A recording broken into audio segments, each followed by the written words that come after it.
Hi అండి. Welcome to KS రాణి. ఈరోజు మన రెసిపీ వచ్చేసి వెజిటబుల్ దోస, పల్లి టొమాటో చట్నీ అండి. ఈ దోసకి ఈ చట్నీ కాంబినేషన్ చాలా బాగుంటుంది. అందుకోసం నేను ముందు మీకు చట్నీ ఎలా ప్రిపేర్ చేసుకోవాలో చూపిస్తున్నాను. ముందుగా స్టవ్ వెలిగించుకొని పాన్ పెట్టేసుకుని ఒక హాఫ్ కప్పు పల్లీలు వేసుకుని వాటిని ఫ్రై చేసుకోవాలండి. ఇదంతా లో ఫ్లేమ్లో, ఈ చట్నీ మొత్తం కూడా లో ఫ్లేమ్లో పెట్టుకుని ప్రిపేర్ చేసుకోవాలి. దానికోసం ఇలా చిన్నగా నిదానంగా తిప్పుతూ వీటిని దోరగా అయ్యే వరకు, మాడనివ్వకుండా ఇలా అయ్యే వరకు ఫ్రై చేసుకోవాలండి. ఇలా ఫ్రై అయిన వీటిని ఒక ప్లేట్లోకి తీసేసుకొని పక్కన పెట్టేసుకోవాలి. ఇప్పుడు మళ్ళీ అదే పాన్ పెట్టేసుకుని కొంచెం ఆయిల్ వేసుకోవాలి. ఆయిల్ వేడయ్యేసరికల్లా మనం పచ్చిమిర్చిని, స్పైసీకి తగ్గట్లుగా పచ్చిమిర్చిని శుభ్రంగా వాష్ చేసుకుని ఇందులో వేసేసుకోవాలి. ఇలా వేసుకున్న వీటిని ఫ్రై అయ్యే వరకు, వైట్ లేయర్ వచ్చే వరకు అలా ఫ్రై అవనివ్వాలి. వైట్ పైన పచ్చిమిర్చికి ఇలా వైట్ లైట్ వస్తే సరిపోతుంది. ఇప్పుడు ఒక 2 టమాటాలు తీసుకొని ముక్కలుగా కట్ చేసుకుని వేసుకోవాలి. వీటిని ఎక్కువగా ఉడికించాల్సిన అవసరం లేదు, జస్ట్ అలా మగ్గేస్తే సరిపోతుంది. ఇలా మగ్గిన వీటిల్లో టేస్ట్కి సరిపడా సాల్ట్ వేసుకోవాలి. ఇక్కడ నేను సాల్ట్ 1 స్పూన్ వేసాను. పావు టీ స్పూన్ పసుపు వేసుకోవాలి. ఒక 4-5 వెల్లుల్లి రెబ్బలు వేసుకోవాలి. 1 ఇంచు అల్లం ముక్క వేసుకోవాలి. కొంచెం చింతపండు కానీ లేదా చింతపులుసు కానీ వేసుకోవాలి. వీటిని ఇలా బాగా కలిపేసుకోవాలండి.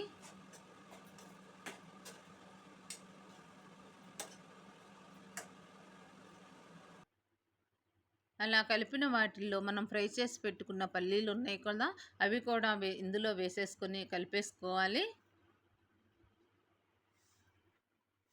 ఇలా కలిపిన వీటిని పక్కన పెట్టేసుకొని చల్లారనివ్వాలి. ఈలోపు మనము దోశకి పిండి ప్రిపేర్ చేసుకుందాం. దోశ కోసం బొంబాయి రవ్వ, అంటే సుజీ రవ్వ అంటారు కదా, 1 కప్పు తీసుకోవాలి. మిక్సీ జార్లో పోసేసుకొని ఒక్కసారి మిక్సీ మెత్తగా అయ్యే వరకు మిక్సీ పట్టేసుకోవాలి. ఇక్కడ చూడండి, అంటే మెత్తగా అంటే మరీ మెత్తగా అవ్వదు, ఎంత పట్టినా కొంచెం బరకగా ఉంటుంది. అలా మిక్సీ పట్టేసుకోవాలి.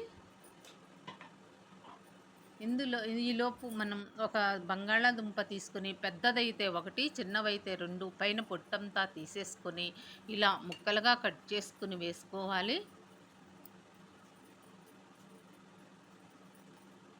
ఆ మిక్సీ పట్టిన రవ్వలో ఇలా బంగాళదుంపల ముక్కలు వేసేసుకొని కొంచెం ముక్కలు మెదగటానికి వాటర్ పోయికోకుండా 1 రౌండ్ అలా మిక్సీ పట్టేయాలి.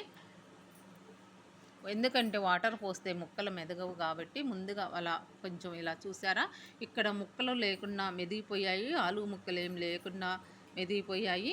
ఇప్పుడు మనం ఏ కప్పుతో అయితే రవ్వ కలిసామో అదే కప్పుతో 1 కప్పు వాటర్ తీసుకోవాలి. కరెక్ట్గా కప్పు రవ్వకు కప్పు వాటర్ సరిపోతుంది. వాటిని వీటిల్లో ఈ జార్లో పోసేసుకుని మళ్ళీ ఒక్కసారి మిక్సీ పట్టేసుకోవాలి.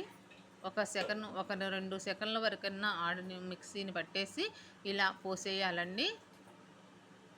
ఒక బౌల్లో పోసేసుకున్న తర్వాత కొంచెం టేస్ట్కి సరిపడా సాల్ట్ వేసుకుని కలిపేసుకుని, నేను ఇక్కడ చిన్న టీ స్పూన్ సాల్ట్ వేసాను. దీన్ని ఇప్పుడు కలిపేసుకుని మూత పెట్టేసుకుని పక్కన పెట్టేసుకోవాలి. మూత పెట్టేసినాను, పక్కన పెట్టేసినాను. ఇప్పుడు మనము చట్నీని, ఈ చల్లారిపోయాయి కదా, ఇది చట్నీని మనం మిక్సీ పట్టేసుకుందాం. ఇలా చల్లారిపోయిన వీటిని ఒక జార్లో తీసేసుకొని మిక్సీ పట్టేసుకోవాలండి. కొంచెం ఒక పావు టీ స్పూను జీలకర్ర కూడా వేసుకోవాలి.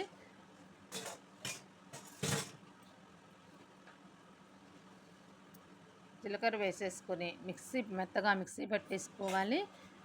ఇప్పుడు అదే స్టవ్ వెలిగించుకొని అదే పాన్ పెట్టేసుకుని కొంచెం ఆయిల్ వేసేసుకుని పావు టీ స్పూను ఆవాలు వేసుకోవాలి.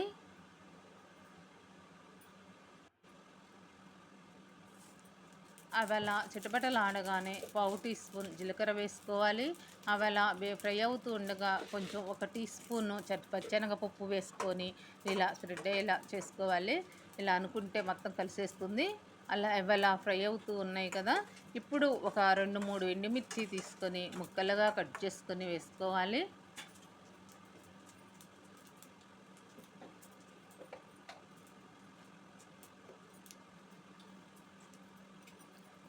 ఈ మిర్చిని ముందే ఆయిల్‌లో ఏస్తే నల్లగా అయిపోతాయి. అందుకని నేను ఇలా ఫ్రై అయిన తర్వాతనే వేసుకుంటాను.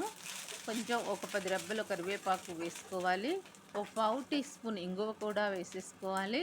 అది మీ ఆప్షనల్, మీ ఇష్టం ఇంగువ అనేది. ఇంకా మనం మిక్సీ పట్టేసుకున్న ఆ చట్నీని ఇందులో వేసేసుకుని బాగా కలిపేసుకుని పక్కన పెట్టేసుకుందాం. మరీ మెత్తగా లేదు, అలాగని పలుకుగా ఒక్కలుగా లేదు, బరకగా చాలా బాగుంది. ఈ దోశకి ఈ చట్నీ ఉంటే చాలా బాగుంటుందండి దోశ. ఇలా కలిపేసుకున్న ఈ చట్నీని పక్కన పెట్టేసుకొని ఇందాక మనం కలిపి పెట్టుకున్న పిండిని ఒక్కసారి ఇలా మూత తీసేసి ఇలా కలిపేద్దాం.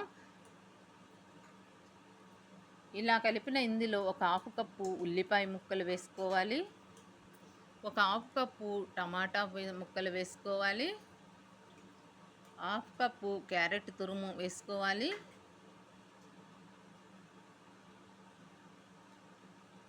నేను ఇక్కడ వీటి వరకే వాడానండి. మీ దగ్గర ఇంకా ఉంటే వెజిటబుల్స్ ఇంకా వేసుకోవచ్చు. ఒక 4, 5 పచ్చిమిర్చిని స్పైసీకి తగ్గట్లుగా ముక్కలుగా కట్ చేసుకొని వేసుకోవాలి. ఒక పావు టీ స్పూన్ జీలకర్ర వేసుకోవాలి.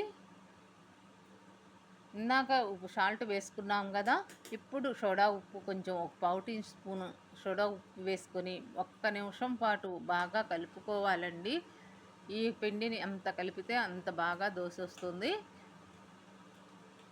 ఇంకా క్యాప్సికమ్ పీసెస్ కానీ, క్యాప్సికమ్ ముక్కలు కానీ, బీన్స్ ముక్కలు కానీ ఇంకా ఏమున్నా వేసేసుకోవచ్చు. వెజిటబుల్స్ నా దగ్గర లేవు కాబట్టి నేను వేయలేదు. కొత్తిమీర కూడా వేసుకోవచ్చు.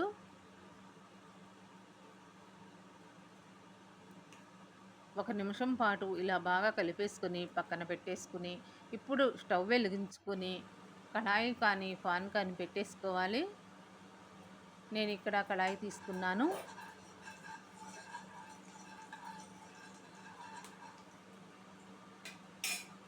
ఆ కళాయి పెట్టేసుకుని ఆయిల్ వేసేసుకొని కళాయికంతా అలా స్ప్రెడ్ అయ్యేలా చేసేసుకుని వేడి రాగానే ఇలా పిండి వేసేసుకోవటమేనండి.